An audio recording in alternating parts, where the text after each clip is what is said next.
irmãos. Vou saudar você com a graça e a paz do Senhor, amém? Eu sou pastor lá da primeira igreja batista de Maceió. Já estou lá há 9 anos. Deus tem sido muito bondoso conosco lá. Tem uma família muito bonita. Na verdade, todo mundo que chega em qualquer lugar diz que a sua família é bonita, mas a minha é bonita de verdade.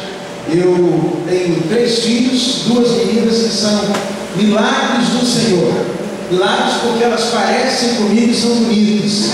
Então Deus faz milagre. De repente você se olha no espelho e acha que nunca pode, a partir de você, virar algo de bom. Tenha esperança, há esperança para você também. E no ano passado Deus nos presenteou com a chegada do Caleb. A gente pensava muito em ter 3 filhos, mas o tempo foi passando. A mais nova com 6 anos, nós decidimos que já tínhamos cumprido a nossa parte naquele mandamento de encher a terra, né? Multiplicar, encher, já cumpri minha parte. Quando chegou o Caleb, tem sido uma alegria, um presente de Deus, também com muita saúde. Esse é muito bonito também, mas não parece tanto comigo. Perdeu a bênção, né? Perdeu a bênção.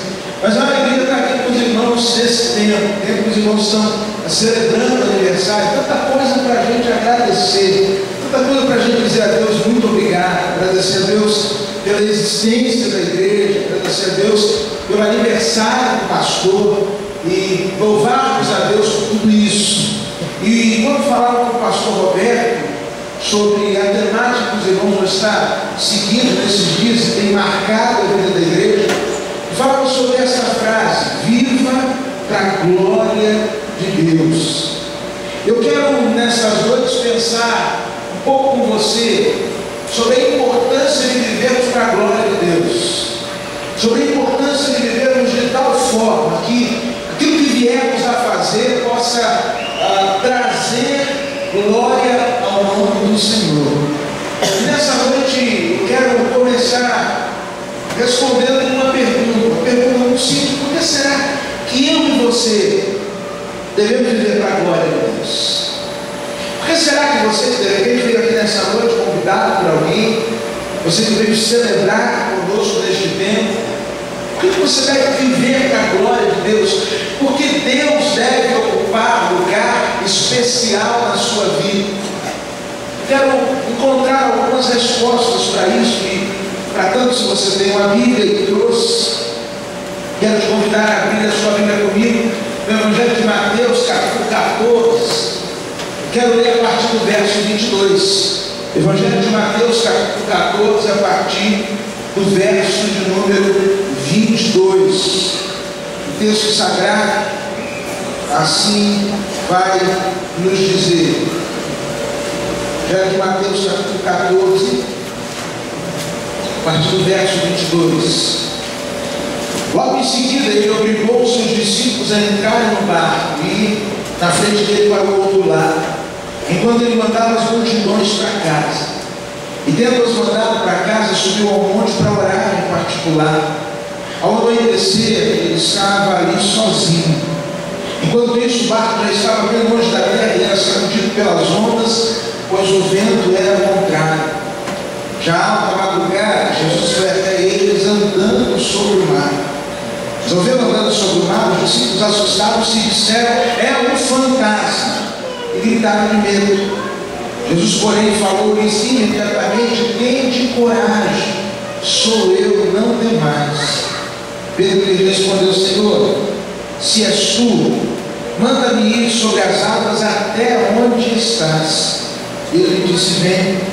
Descendo do barco e andando sobre as águas, Pedro foi ao encontro de Jesus. Mas ao perceber o vento, teve medo. Começando a afundar, gritou: Senhor, salva. Imediatamente Jesus estendeu a mão, segurou e disse: homem de pequena fé, por que duvidaste? E logo que subiram para o barco, o vento cessou, e então os que estavam no barco adoraram, dizendo: verdadeiramente tu és filho de Deus.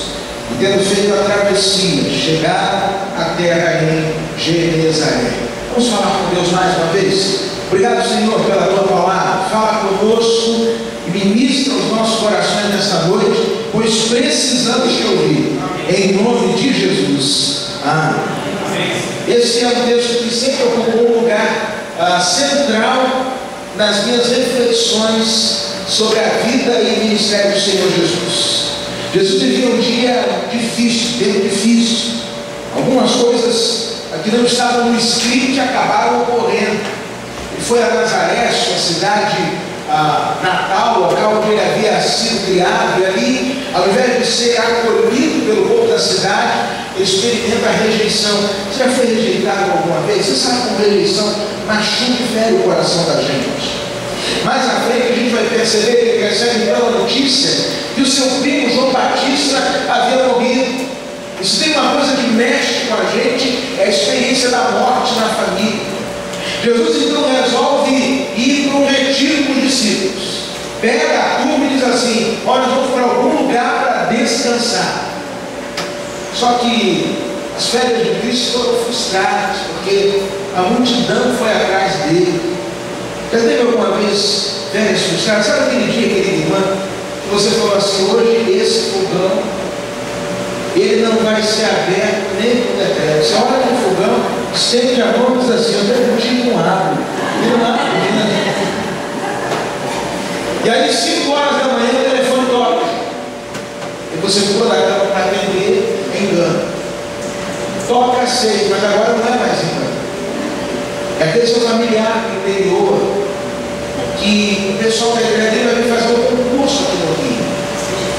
Ele estava pensando onde ficar, aí ficou na sua casa. Talvez aquele dia que era o dia do seu descanso se torne o dia da sua maior jornada de trabalho. Jesus, então, diante desse quadro tão desolador, ele pega os seus discípulos, obriga os discípulos a entrarem no barco, e a ideia da palavra no original é que Jesus fez quase que força física, empurrou a turma para o barco e sobe ao monte para orar. E agora eles começam a travessia do mar da Galileia. E o texto sagrado vai nos dizer que enquanto eles estão naquela travessia, eles são surpreendidos por uma grande tempestade. E a tempestade era tão intensa que eles não conseguiam sair do lugar, porque havia visto o vento era ao contrário. E quando o vento é ao contrário, por mais que você reme, por mais que você se esforce, por mais que você suja a camisa, você não sai do lugar. Quanta gente, talvez até nessa noite, vive tempestades aonde o vento é contrário. Você está fazendo a sua parte. Você está fazendo aquilo que está ao seu alcance. Eu estou pastor de serviço currículo. Eu estou estudando para o concurso. Pastor, eu estou fazendo de tudo para aquele abençoado do meu marido mudar, para aquela abençoada da minha esposa se arrumar. Mas por mais que você reme, não sai do lugar para o vento é contrário. Diz no texto sagrado que o tempo foi passando. Jesus foi ao encontro deles na 4ª vigília da noite. Vigília da noite era dividida em 4 vigílias, de 6 às 9, 9 à meia-noite, meia-noite às 3, de 3 às 6. Jesus chegou, sabe, aos 45 do segundo tempo. Chega de uma forma inusitada, andando sobre as águas. A gente lê a Bíblia aqui sem estresse, sem preocupação. Mas coloca-se no lugar dos discípulos. Você dentro de um barco, raio, relâmpago, trovão, onda, e daqui a pouco você vê um relâmpago que acende o horizonte e você percebe um ser sobre as águas. Aí você fala: não pode ser. Você posta os olhos. E daqui a pouco aquele ser está se aproximando. E está chegando. E está chegando. Quem aqui se segue honestamente já fala assim: aleluia, é Jesus. Ninguém.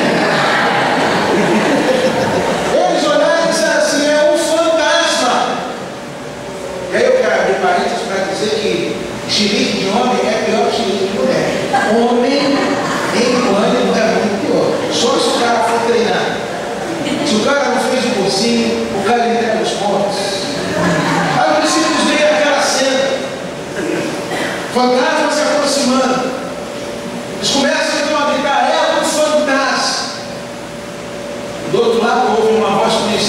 assim: vocês não precisam temer, sou eu. E aí eu começo a entender a importância de vivermos para a glória de Deus, de vivermos um relacionamento profundo com Deus. Porque é nessa dinâmica do relacionamento com Deus que nós descobrimos que muitas vezes aquilo que para nós é fim de linha, é fim da história, a partir da ação de Jesus é só o princípio do salvamento, o princípio do novo capítulo na nossa história. Havia uma superstição entre os marinheiros daquela época, entre os pescadores daquela época, e se você visse alguém andando sobre as águas numa noite de tempestade, aquele era um sinal de que a morte tinha vindo te buscar. Então, na verdade, a princípio, ao olhar para aquela cena, eles pensavam assim: morremos, acabou. Mas, na verdade, a presença de Cristo ali estava dizendo para eles: não é nada disso, está apenas começando.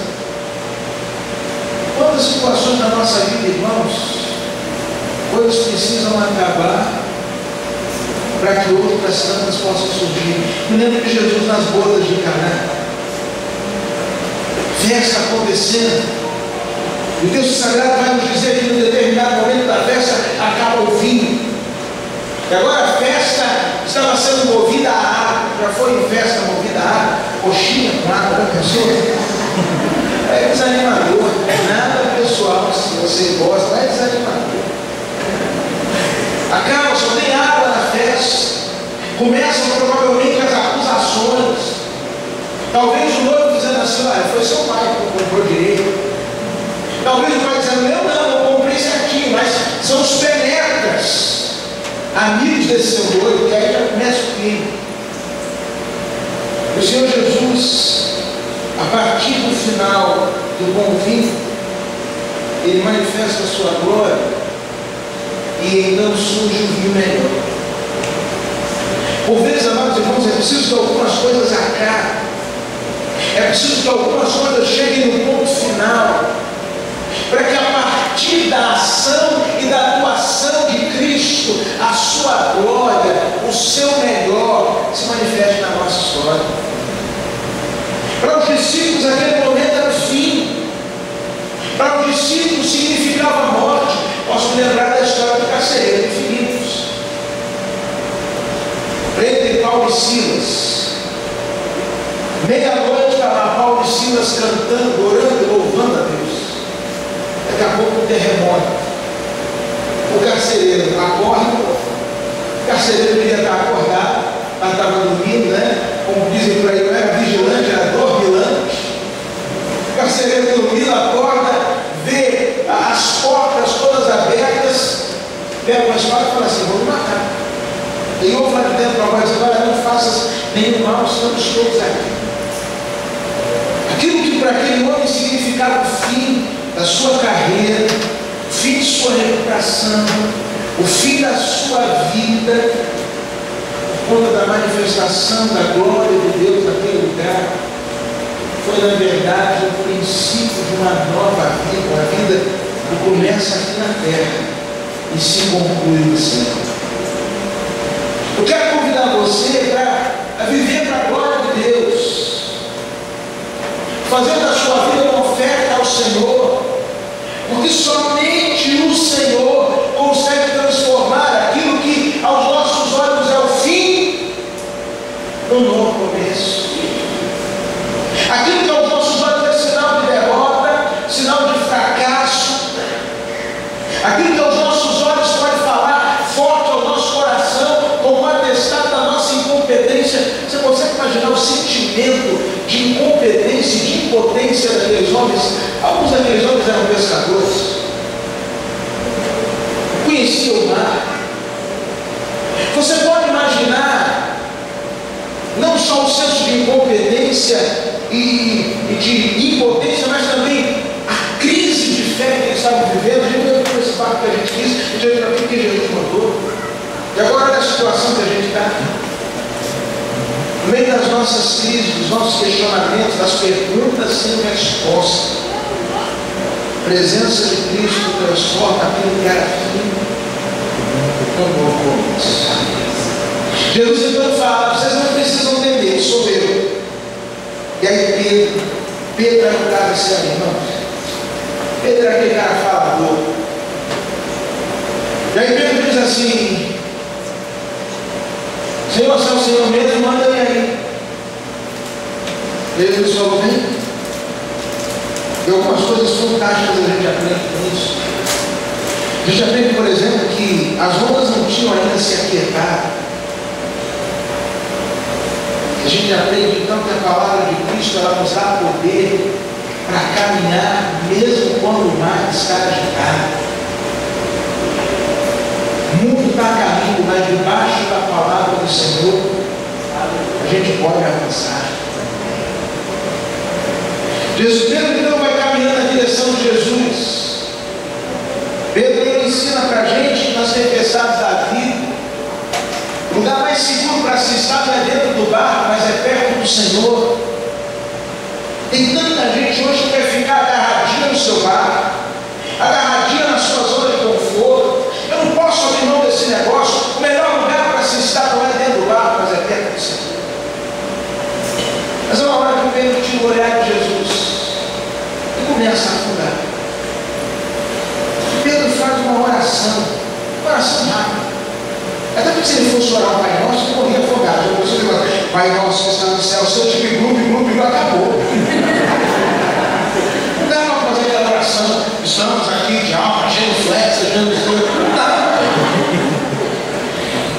Tem que ser um objetivo. E aí Pedro falou assim: Senhor, socorre-me. É tão interessante que a gente descobre que, apesar de Pedro ter se desconectado de Jesus nem no seu momento ter se desconectado. Irmãos, deixa eu dizer uma coisa para vocês. Quantas vezes na correria da vida a gente se desconecta do Senhor? Quantas vezes até fazendo as coisas para Deus, a gente não entende para estar com Deus de todas as coisas. Quantas vezes eu e você acordamos, vivemos a semana, trabalhamos no vale do vem, totalmente desconectados do Senhor. Preciso lembrar para você que, caso você tenha se desconectado do Senhor, o Senhor em momento algum se desconectou de você.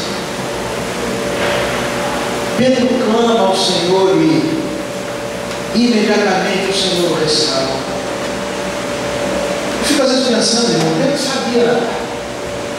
Quando a gente vai lá para João 20 ou 21, quando ele se reencontra com Deus, ele nada. Ele não nadou. Ele sabia nadar para tentar esse espetáculo. Dá um jeito, dá todo traçado, volta para o barco. É porque existem momentos na nossa vida, irmãos, que aquilo que nós sabemos se torna pequeno demais diante daquilo que Deus pode fazer com nós. Existem momentos na nossa vida em que quem vai nos tirar do buraco, da crise, da tempestade, não é aquilo que nós sabemos, mas é aquilo que Deus pode fazer por nós. Eu quero convidar você a viver para a glória de Deus, porque é uma proposta possível. Quando você diga, pastor, você conhece a minha história, você não sabe as escolhas que eu já fiz, você não sabe os caminhos pelos quais eu já percorri, pastor, o senhor não tem ideia dos pecados que eu já cometi, pastor, eu já virei muito as costas para Deus. Ainda que você tenha virado as costas para Deus inúmeras vezes, Deus nunca virou as costas para você. Ainda que você tenha se desconectado de Deus inúmeras vezes, Deus nunca se desconectou de você. E louvado seja o nome do Senhor por isso. Amém. Esse texto continua. Ele vai dizer que Jesus então sobe no barco. Deus subiu no barco, acalma-se a tempestade. E aí eu começo a entender que o mais fascinante projeto de vida é viajar pelos mares da vida, sabendo que Cristo está no barco com a gente. Eu lembro que quando eu cheguei em Maceió, eu sou pastor em Maceió, Deus está comigo. Já estou lá há 9 anos, estou ganhando cidadania, né? 9 anos no lugar, já dá para aplicar, ganhar cidadania. E eu lembro que logo que cheguei, fui visitar o pastor que me recebeu na igreja. Estava sendo acometido por mudança muito grave. Quando cheguei no hospital, onde eu estava internado, sentei ao lado da cama, falei assim: aí, pastor Rogério, como está? Eu disse: em paz. Depois ele me falou assim: Décio, essa viagem que eu vou fazer é a viagem mais difícil do Senhor. Eu sei que eu estou morrendo. E eu sei que tem tanta coisa boa que vai acontecer na minha família que eu vou estar aqui. Daqui a 2 meses meu filho vai casar, eu não vou casar.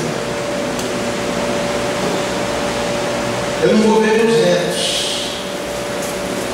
Eu não vou ver a conclusão da construção do templo que eu tanto sonho.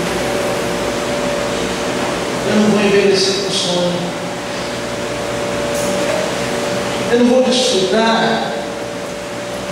de um programa de aposentadoria que eu fiz, imaginando que depois dos 65 anos eu compraria uma casa na beira da praia e ficaria lá vendo o tempo passar. Eu comecei a falar com uma série de projetos, mas sabe, algo me incomodava quando ele falava.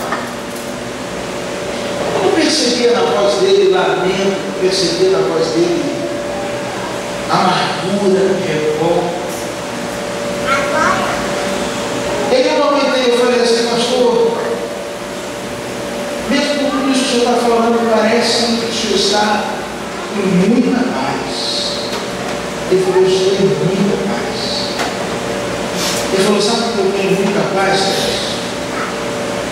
Porque o dono do mar está viajando no barco comigo. Quando o dono do mar viaja no barco com a gente, a travessia, por dificultosa que seja, a gente atravessa na certeza que vai chegar no outro lado. Eu não sei quem tem viajado no barco da sua vida. Deixa eu nos dizer que o Senhor Jesus, que estava Pedro, que ia se afundando, no verso 32, sobe ao barco, o vento cessa. No verso 34, aquilo que Cristo havia programado acaba acontecendo, ou seja, eles de fato chegaram ao outro lado. Quando o dono do mar viaja no barco com a gente chega ao outro lado. Viver para a glória de Deus começa a partir de uma decisão muito simples. A partir da decisão a gente entregar a vida a Jesus, permitir que Ele navegue com a gente. Eu tomei essa decisão aos 15 anos de idade. Eu, como a gente costuma dizer, fui criado na igreja. Eu só não nasci na igreja, porque o Roberto acho que no dia não tinha culto. Minha mãe ensaio, reunião, não sei o quê, tudo era na igreja. Se tivesse um dia que eu nasci, já ficava no aniversário. Isso é igreja.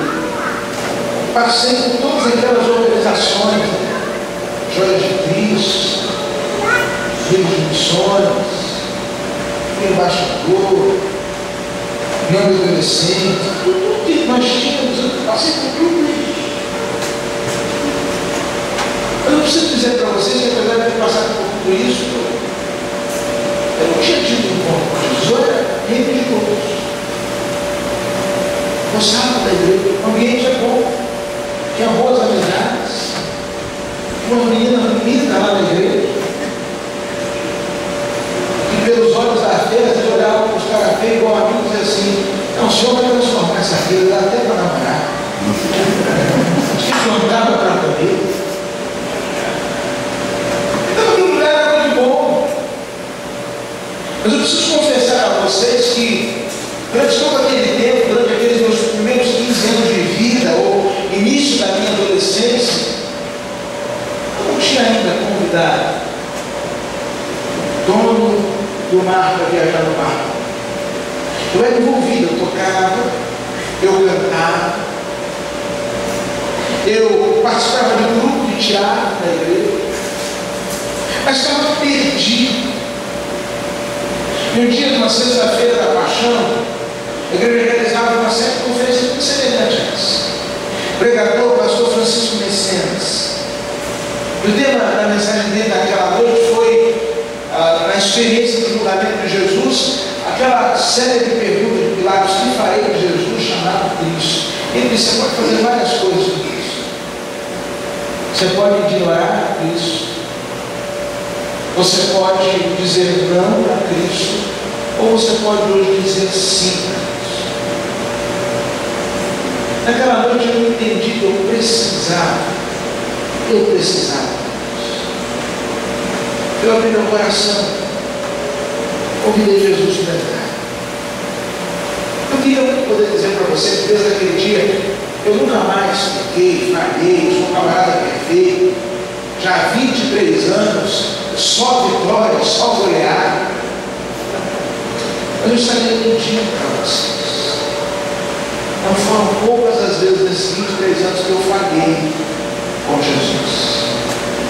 Eu tenho uma certeza, gente, que eu posso falar sem sombra de dúvidas, nem um só dia ele falhou comigo. Eu tenho plena certeza que se você convidar o dono do barco para entrar no barco da sua vida, o que ele fez por mim, o que ele tem feito por tanta gente, ele também vai fazer por você. Quero convidar você hoje a tomar uma decisão. Decisão de receber Jesus como seu Senhor e Salvador. Minha missão é pregar no poder do Espírito Santo. E agora, a decisão é sua. A decisão é dizer sim ou não a Jesus. Mas a minha sincera oração é que você nesta noite diga assim: eu quero que o dono do mar viaje no barco. Você quer tomar essa decisão? Vamos orar ao Senhor. Abaixe sua cabeça, feche os seus olhos. Vamos falar com Deus. Eu gostaria de fazer uma pergunta muito simples a você que está conosco nessa noite. Você que talvez tenha vindo aqui hoje para nos visitar. Você que foi convidado por alguém que muito te ama e insistiu que você estivesse aqui. Eu gostaria de fazer uma pergunta a você. Nessa noite você entende que precisa de Jesus? E ao entender que precisa de Jesus, nessa noite você está disposto a abrir o seu coração e convidar Jesus Cristo para entrar? Nesta noite você quer dizer assim: pastor, eu quero pedir, convidar dono do mar para viajar no barco. É possível que no seu lugar você esteja pensando assim: pastor, eu até quero, mas eu tenho uns negócios para resolver na minha vida. Assim que eu resolver, eu entrego a minha vida a Jesus. Eu costumo dizer a essas pessoas o seguinte: quando você está enfermo, você se cura para ir ao médico, ou você vai ao médico do jeito que você está? Venha a Jesus como você está. Algumas outras pessoas me dizem assim: ah, pastor, isso é tudo que eu preciso, mas estou esperando chegar a minha hora. Um dia o seu lado. E a palavra de Deus diz: se hoje ouvirmos a voz do Senhor, vosso Deus, não endureçarmos os nossos corações. Essa é a sua noite, meu amigo. Essa é a sua noite, minha amiga. Eu quero convidar você a entregar a sua vida a Jesus. Você quer fazer isso? Se você hoje entende que precisa de Jesus, você tem que entregar a sua vida a Ele, aonde você estiver, levanta a sua mão, eu quero orar por você. Aonde você estiver, você deve dizer, pastor, eu quero entregar a minha vida a Jesus. Eu quero, pastor, nessa noite eu receber Jesus como meu Senhor, como meu Salvador, como dono da minha vida. Pastor, eu quero tomar uma decisão lá em Cristo hoje. Eu quero servir a Jesus a partir de hoje. Ter o que eu preciso. Seja o seu desejo, se é a sua necessidade. Aonde você estiver, levante a sua mão, pela fé, eu quero orar por você. Qualquer lugar que você lá no lugar, qualquer lugar que sua mão, eu vou orar por você. Deus te abençoe. Mais alguém que hoje quer dizer assim, pastor, eu quero entregar a minha vida a Jesus. Eu preciso de Jesus. Levante a sua mão, aonde você estiver, Deus te abençoe você. Pode abaixar a sua mão. Deus abençoe a senhora. Pode abaixar a sua mão. Há mais alguém que nessa noite, tocado pelo Espírito Santo de Deus, deseja entregar a sua vida a Jesus. Aonde você estiver, levante a sua mão. Eu quero orar com você. Debaixo, na galeria, alguém. Há uma esposa que ora por você. Há um esposo que ora por você. Filhos que oram por você. Um pai, uma mãe que estão orando por você. Tudo isso que eu quero falar para Cristo hoje. Há mais alguém? Eu vou deixar o papel orar por você. Pode levantar a mão. Talvez você esteja cansado. Semelhante de Pedro, dia, botou o pé para fora do mar, caminhou na direção de Jesus, mas começou a olhar por dentro para as coisas e começou a afundar. E se você for muito sincero com você mesmo, você vai perceber que Deus mentiu e você tirou o olhar de Jesus e começou a afundar. Então hoje você quer dizer que o pastor quer voltar para Jesus. Quero voltar para Jesus, eu quero voltar para Deus. Se o seu desejo, onde você estiver, levante a sua mão e quero orar por você. Senhor, eu quero me reconciliar hoje com Cristo, com a igreja de Cristo. Levante a sua mão e vou orar por você. Alguém que mora nessa noite. Deus te abençoe para a sua mão. Mas alguém que hoje quer dizer, pastor, eu quero voltar para Jesus hoje. Levante a sua mão e quero orar por você. Mas alguém, Deus te abençoe para você. Pode passar a sua mão. Mas alguém, levante a sua mão e quero orar por você. Eu tenho insistido, mas eu quero deixar o campo. Eu pegar para minha igreja, uma pessoa na qual eu disse, pastor, se o senhor convidar mais uma vez aqui, eu disse, se eu soubesse que você queria, cara, a gente ficaria aqui até 2 horas da manhã esperando. Eu sou isso porque é a melhor coisa para acontecer. E a melhor coisa para acontecer na sua vida. Quer entregar a sua vida a Jesus? Levante a sua mão lá, mas alguém que queira cheio de vontade para Jesus hoje. Você está perto? Eu vou pedir a essas pessoas que levantaram as suas mãos. Agite direito. Vocês virem até aqui onde eu estou. Peça licença para pessoas ao seu lado. Venha bem até aqui para nós orar. Peça licença para aqui.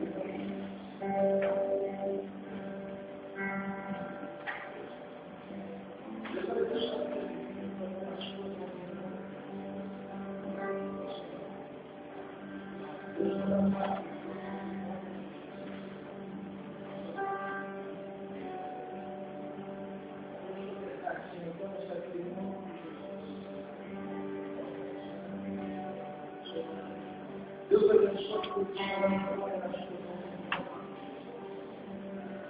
Amém, alguém. Você levantou a sua mão, você vai orar por você. Vai apresentar a sua vida de Jesus.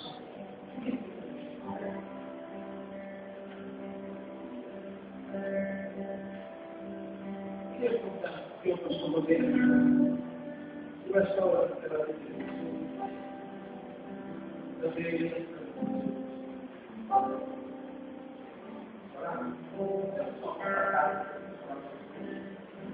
Deus, obrigado pela decisão que eles tomaram. Abençoa os nossos filhos. Livra-os todas as necessidades de casa maligna do diabo. Sustenta-nos, ó Deus, com a tua destra poderosa. Nenhum momento, ó Deus, eles olhem para a esquerda ou para a direita, mas que eles, ó Deus, fixem seus olhos em Cristo Jesus, o autor e consumador da nossa fé. Guarda-os, eles são Deus e viverão para a glória do teu nome. Obrigado, Senhor Deus, porque tua obra, Deus, do teu reino. Toda a glória, toda a honra sejam dadas a ti. Nós te entregamos